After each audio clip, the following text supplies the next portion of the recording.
Thank you very much. You guys have got amazing energy in here.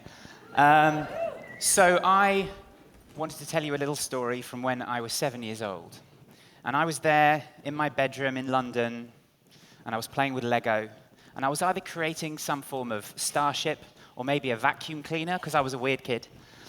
And my mum came into me and she said, "David, what do you want for your birthday?" And I thought about it and looked around the room, and I looked around at my Lego, and I saw on my bed my teddy bear. And his name was Teddy.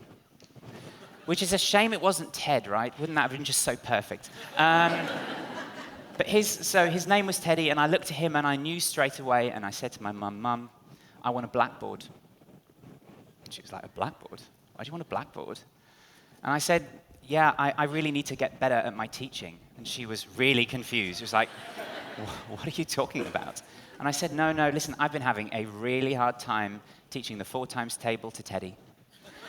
And that was the first time I remember thinking, how do you get to be a great teacher? What a link, right?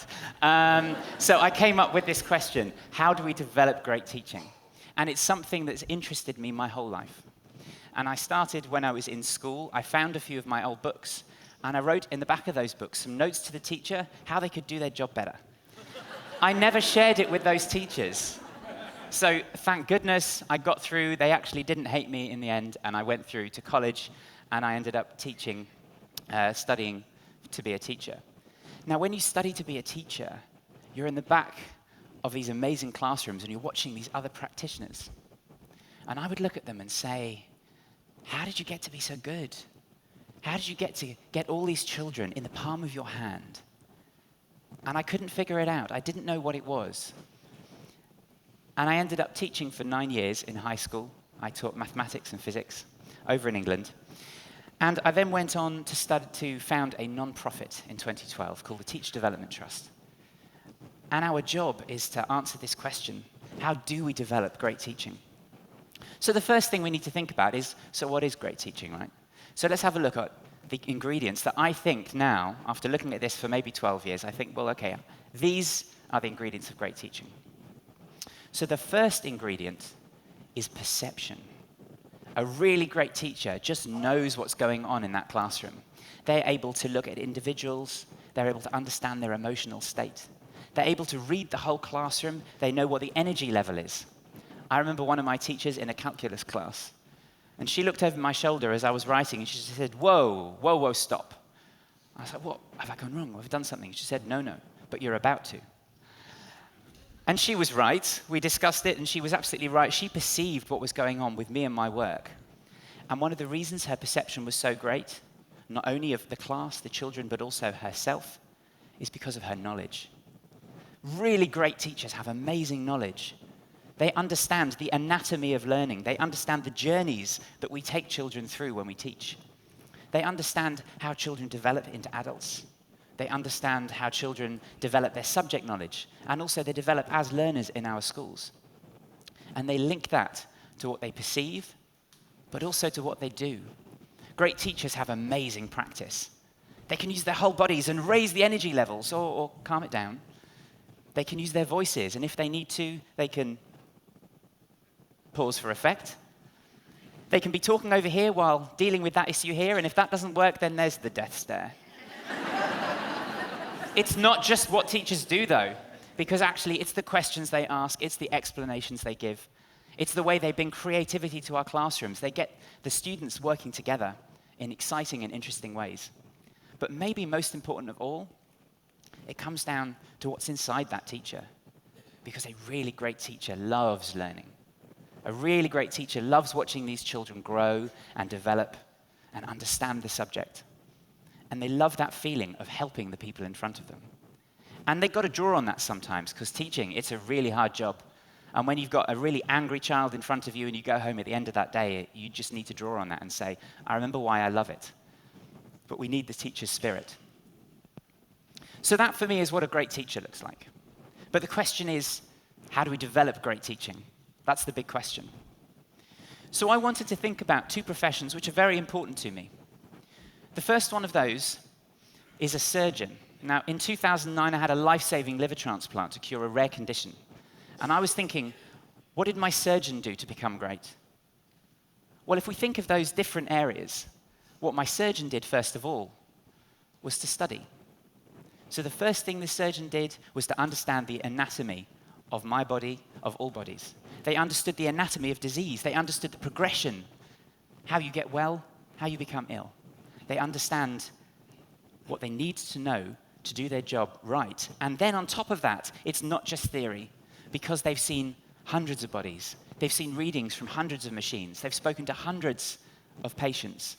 And they integrate that knowledge with what they see, so it becomes real for them.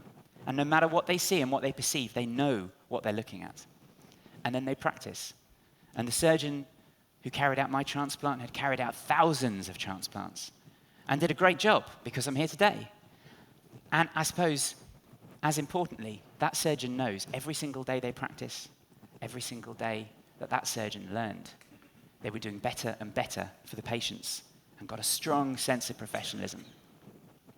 Now, another profession that's really dear to me, my husband, he used to be a really top dancer. And I was thinking, well, how did he get to be a great dancer? I used to do a bit of ballroom dancing, dabbling on the side, so I like to think I know something too. And the first thing we all do in these classes, you learn the basics, right? You go in and you learn a little box step if you're doing ballroom, or you start doing ballet. I won't try and do that. You learn these basics because you want to get the vocabulary of the dance. And you build up the theory of what you understand as a dancer. And then, by watching great performances, by watching other dancers, by watching yourself in the mirror and on video, you learn to integrate what you see with the theory. And you close that circle and you understand how to do better at what you do. And then you practice. And you become skillful and you develop the muscles and the control. And you use all of these things to be an amazing dancer. And you get better and better at helping the audience feel alive in the moment of that performance. So that's surgeons and that's dancers. So let's think about teachers. Now, I've put a question mark here. In teaching, there is some amazing development that goes on, but it tends to be in small pockets. When I was a teacher, I used to be sent to lectures. I used to be sent onto a lovely hotel, really great sandwiches. And I would listen to some wonderful ideas. And I would write them all down, and I would go back to my school, and then I'd put those notes in a box. And I was so busy, I would get on with the job. And that was the box of shame. That had all the ideas that I'd got that I never had the time to really use. And I didn't even get that many opportunities to go out. It would be lectures, it would be reading things, but no time. So what would I do? I would look out for any old idea. As many teachers do, we just look for tips and tricks. So a really classic example is 5 great new ways to use a Post-it note in your classroom. You maybe wouldn't expect a surgeon to do that, right? You look for anything to nourish you as a teacher. You look for ideas that will help you really grow and develop. I joined Twitter it was at the end of 2010, I think. And it was really exciting for me, this amazing community of educators. And I saw loads of ideas, and I would read blogs, and I would take ideas, and I'd go back in the classroom. So one day, I went back in the classroom, and I turned around to the whiteboard, and I drew 2 really big circles on the board. And it was a big Venn diagram. And I turned around, I was like, right, class, we're going to do this new thing today. It's going to be great. It's going to really help us. 15-year-old boy at the front of the class said, "Oh, Mr. Weston, it's one of your Twitter ideas." And I was like, yeah, it is. He said, "What's it going to be next week?" And he was right. I used to just, so many new ideas. I would grab little shiny ideas like a magpie and use them in my class. But genuinely, I never really developed depth with it. I never did, because no one gave me the time to really think about these ideas. And when we don't give teachers time to take these great ideas and turn them into great practice, we get frustrated with our teachers, right? And we say, "You should be doing a better job for our children." So the answer must be accountability. We need to hold you more to account, put more pressure on you. So what we're going to do is we're going to observe you. I'm going to send someone into the back of your classroom for 30 minutes. In that time, they're going to have a little grid, and they're going to tick off how good you are. And this is going to tell us everything we need to know about your knowledge, everything we need to know about your skill, everything we need to know about your practice and your perception. And we'll give you a grade, and we'll say, that's how good you are as a teacher. Maybe not good enough. You need to get better. Or, if we're really lucky, they might take one set of test scores from our children and say, that is everything I need to know about you as a teacher. And it's going to put pressure on you. You need to do better. Now, what sort of crazy world do we live in? When we don't give teachers the time to engage with the great ideas that are out there, but instead we put more and more pressure on them to just get better anyway. I spoke to a gentleman in Grand Rapids last night, and he said his wife is a third-grade teacher, and she's been teaching for 30 years, and she is frustrated because this year she's going to spend 20 days doing tests. And why is she spending those days? Is it to help her children? Is it to help her? Or really, is it just to put pressure on her, just to be better? It's a crazy situation we're in. Now, when we look at the research on how good the quality of development really is in our schools, then we find it's not good. This is a study from England, and they sampled from the national database a large sample of different professional development opportunities available to educators there. And they ranked them in 4 quality levels. And the very top quality level, they call transformative. It's exactly the sort of learning that we want our teachers to have. And this is what they found. This diagram will show you the proportion, which was that top quality, versus everything else.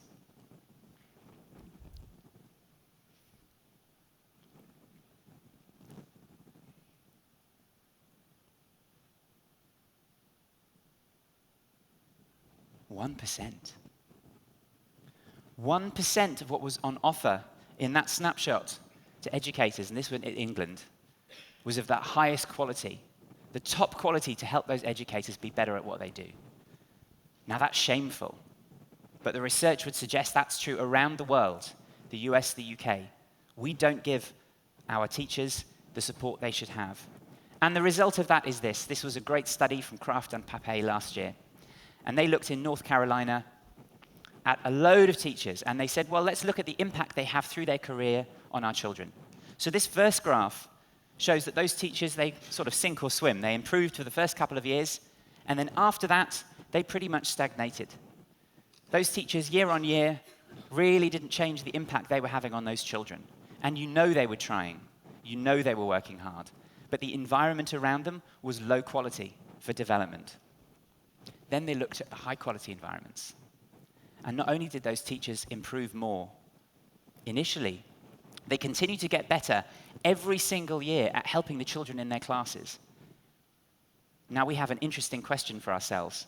Do we want our schools to be low-quality development environments for our teachers? Or do we want them to be high-quality, where every year, every teacher is going to be helping our children do even better than the last year? Now, we've got a choice to make at this point, because the children in our classes are the teachers of tomorrow. And they were looking at us as teachers and saying, do I want to be you? Do I want to become you? Do I want to join this amazing profession? And there's the teachers in the classroom now we are letting down because we are not giving them the support and the development that they need and that they want. But we can do great development. And this is drawing on a big international body of research, as well as schools that I've seen when we go around and we audit these wonderful schools. And great development has a few key ingredients. The first thing we do is we help teachers really understand the children in front of them. We help them diagnose where these children are on their learning journey and understand what these children need and understand what they will need to inspire them and understand what their barriers are. And then we let teachers problem solve. At the moment, we take our teachers and say, look at this great teacher here, just copy that. Now, I tell you, I would not have been happy if my liver transplant surgeon had just watched someone great and they say, just copy that, you'll be fine. Somehow with teachers, apparently this is not a problem. Maybe just because the damage isn't so visible, right? But when great teacher development involves letting teachers work in teams, problem solving, identifying the barriers for the children in front of them and helping them overcome those barriers, drawing on the evidence of what really works and helping improve their teaching. And it's a wonderful experience. And they get to collaborate. They work with each other, they work with experts, they work with consultants and researchers. And as professionals, they work together to solve these problems, diagnose the issues, and be amazing, creative, inspiring teachers. And then we have the professional culture. When our schools are places where our teachers will thrive, when our schools are places where the teachers have respect, where we give them the space and the time to work with each other as professionals, where we say, the way to help you be better at what you love is to support you and not hold you accountable and put more pressure on you. And we have to develop this culture. Because we want teachers who are perceptive to our children's needs. We want teachers who are knowledgeable about what really works. We want teachers who are incredibly skillful, no matter which child is in front of them. And maybe, most importantly, we want teachers who are joyful. And they will come into those classrooms and they will bring that joy and inspire the next generation, our children, to be the best they can be. Now, I worked with a teacher recently in our network of schools in England, and she told me a wonderful story. She said, I'm a gym teacher, and I have gym class, and I see loads of classes all the time. And there was one girl who would always bring the sick note. She would always say, I've forgotten my kit. She would always say, I just can't do it. And when she was in the class, she would sit back. She didn't want to engage. I never had the time to understand her and work on her issues and help her. But we organized with her school to give her that time. We organized with her school to give her that time to work in a team. And she talked to that student, and she talked to the other students, and she read great books and research, and she tweaked, and she changed, and she refined. And over time, she figured out how to deal with this child's issues. And now this girl is so inspired, she goes to gym club after school. What if we could get that for every child? Because the fact is, if we want the best for our children, we need to do the best for our teachers. Let's do it together. Thank you.